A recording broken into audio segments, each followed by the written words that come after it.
What's Ukraine's endgame in Kursk?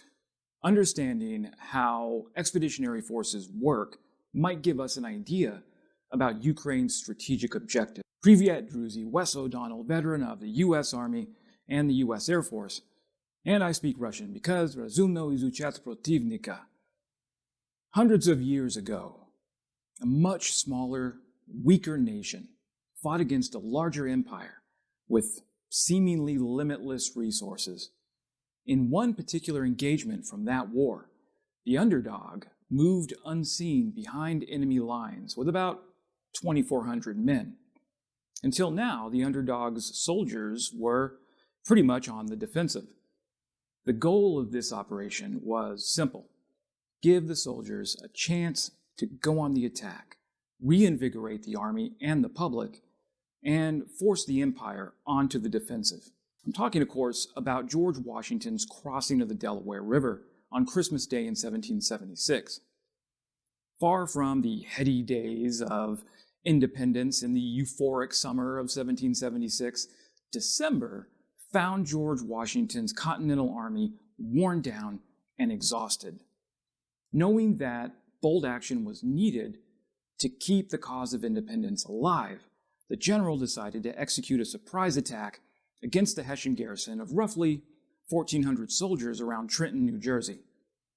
At the time, it was a huge risk for General Washington. Only one of his 3 battle groups made it across the ice-choked river, and his timetable was 3 hours behind schedule. Thinking about his choices, Washington was seen brooding on a crate near a fire, agonizing about whether to press on or pack up and go home. When remembering this fateful moment, Washington later wrote, "As I was certain there was no making a retreat without being discovered and harassed on repassing the river, I determined to push on at all events." We now know that this event was pivotal in changing public perception of the Revolutionary War, and together with the events at Valley Forge a year later, were crucial to the eventual U.S. victory over the British Empire. 248 years later, another underdog is in the midst of a fight for survival. And like the young Americans in 1776, today's underdog gambled on a daring cross-border attack that, as of this video, is still ongoing. In case you've been under a rock, Ukraine executed a bold attack last week into Russian territory and has been wreaking havoc in 3 separate salient advances deep into Kursk. In total, Ukraine has been operating in roughly 625 square kilometers of Russian land. But while Ukraine may currently control a bunch of Russian land, collecting land is not what expeditionary forces do. We still aren't entirely sure of Ukraine's strategic goals.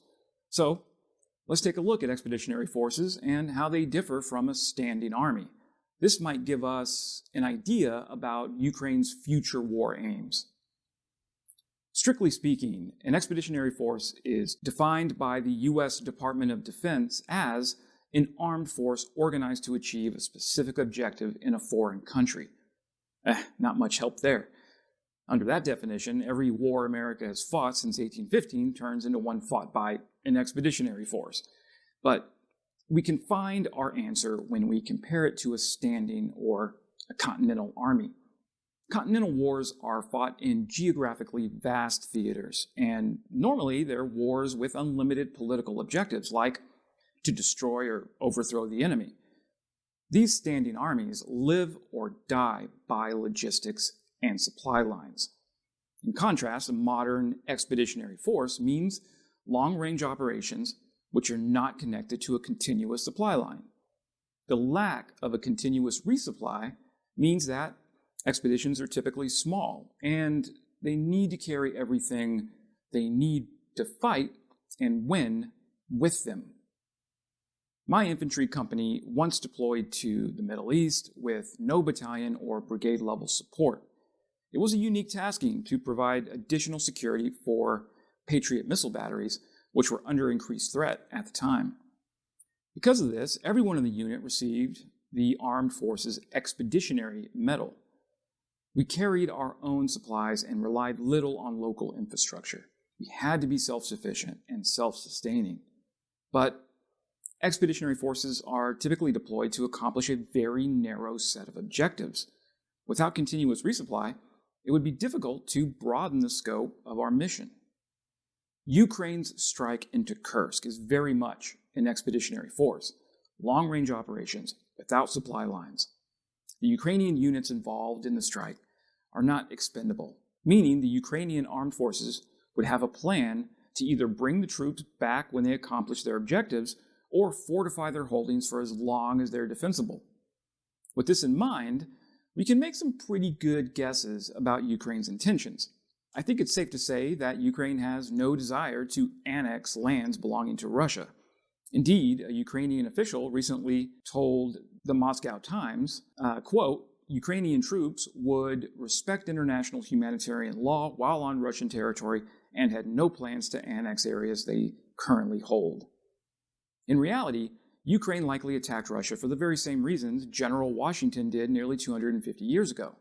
Give the soldiers a chance to go on the attack, reinvigorate the army and the public, and force the empire onto the defensive.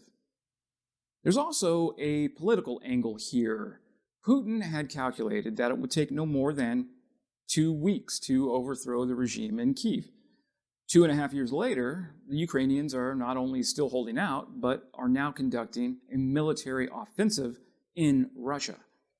These strategic errors speak volumes about Putin's decision-making ability. It's also a signal to small nations everywhere who would oppose the invincible Russian war machine that Ukraine has shown the world that Russian territory can be successfully invaded. As if to say, see, the Great Bear bleeds. It can be wounded. And as Major Alan Dutch Schaefer, as portrayed by Arnold Schwarzenegger, once said in the 1987 classic Predator, if it bleeds, we can kill it. There's also the game of realpolitik that President Zelensky is playing. As a practical matter, the conflict between Iran and Israel has caused Ukraine to fall out of the international public eye to some degree. With this attack, notice how Kursk is all we've been talking about for the last week. So the longer Ukrainian troops have boots on the ground in Russia, the idea of Russian military power and Russian military invincibility fades. In this sense, I believe that Ukraine's expedition has already achieved its primary objectives.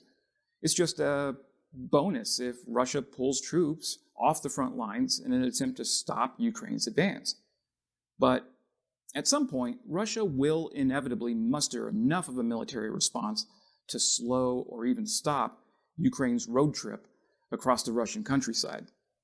When that happens, Ukraine will have a plan in place to extract its fighters back to Ukrainian territory. Finally, there are the implications for Russia's future territorial sovereignty.